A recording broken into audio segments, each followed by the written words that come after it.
Sầm lo cà rí sạch mòn cha hộp chỉ môi nồng băng chít nè bong bọ ôn cha sầmรับครัวซาขยำ sầm lo cà rí មួយមុខនេះមិនថាស្លោជាមួយ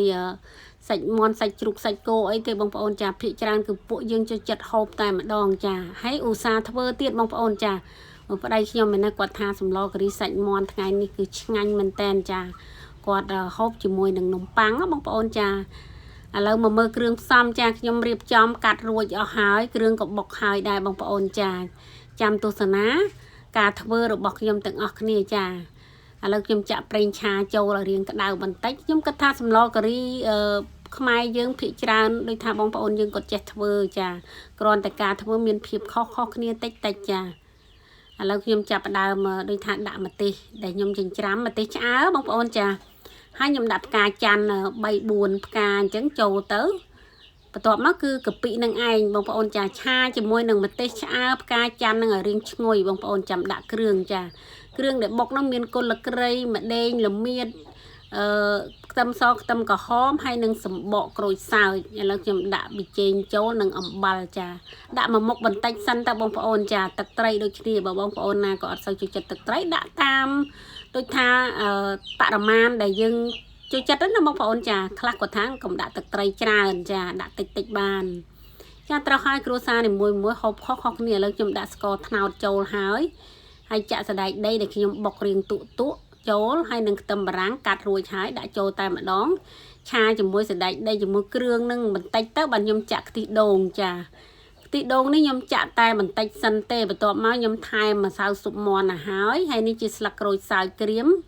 ចាភាគច្រើនគឺខ្ញុំចូលចិត្តបង់ស្លឹកក្រូចសើចនៅក្នុងទឹកបងប្អូនរួចហើយយើងស្រួលស្រង់វាចេញពេលដែលឆ្អិនឥឡូវដូចថា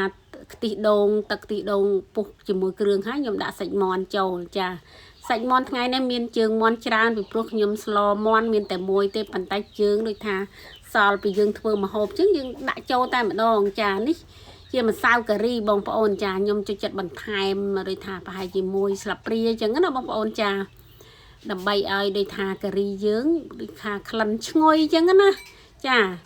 ចាបងប្អូនដែលគាត់ចូលចិត្តសម្លការីភាគច្រើនគឺគាត់យល់អារម្មណ៍ហើយបងប្អូនចាស្លការីម្ដងឈ្ងុយពេញភូមិឥឡូវខ្ទិះដូងសល់នឹងចាក់ចូលហើយបន្ថែមទឹកនេះខ្ញុំចង់ប្រាប់បងប្អូនថាបើសម្រាប់គ្រួសារខ្ញុំបន្នំបញ្ចុកចូលចិត្តដាក់ទឹកច្រើនចាបើហូបជាមួយបាយដាក់ទឹកតិចទេចាហើយនំប៉័ងដូចគ្នាដាក់ទឹកតិច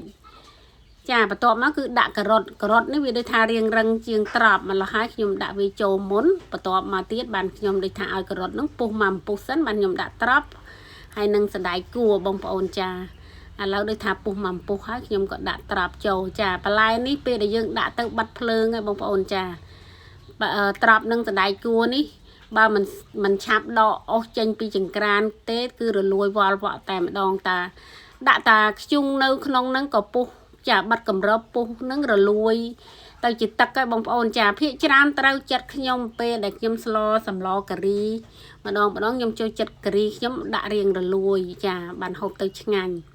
ហើយខ្ទិះដូងដើមដែលនៅសល់ហ្នឹងគឺខ្ញុំចូលចិត្តបន្ថែមនៅតាមក្រោយបងប្អូនចាហើយយើងដូចថាកូរវាបន្តិចឲ្យវាពុះទៅយើងអាចភ្លក់មើលបងប្អូនចារសជាតិសាបប្រៃអីបងប្អូនអាចបន្ថែមបន្ថយទៅតាមការចូលចិត្តបើសិនជាបងប្អូនធ្វើសម្លការីចាសម្រាប់ខ្ញុំដូចថាយករសជាតិដូចថារៀងផ្អែមបន្តិចចាប្រៃបន្តិចយើងជ្រលក់ជាមួយនំប៉័ងអែមតែម្ដងចាជាតិណាបងប្អូនចាម្ល៉េះហើយគ្រួសារខ្ញុំដូចថាទាំងអស់គ្នាគឺចូលចិត្តសម្លការីតែម្ដងបងប្អូនចាវីដេអូខ្ញុំមានតែប៉ុណ្ណឹងអរគុណជម្រាបលាជួបគ្នាវីដេអូក្រោយ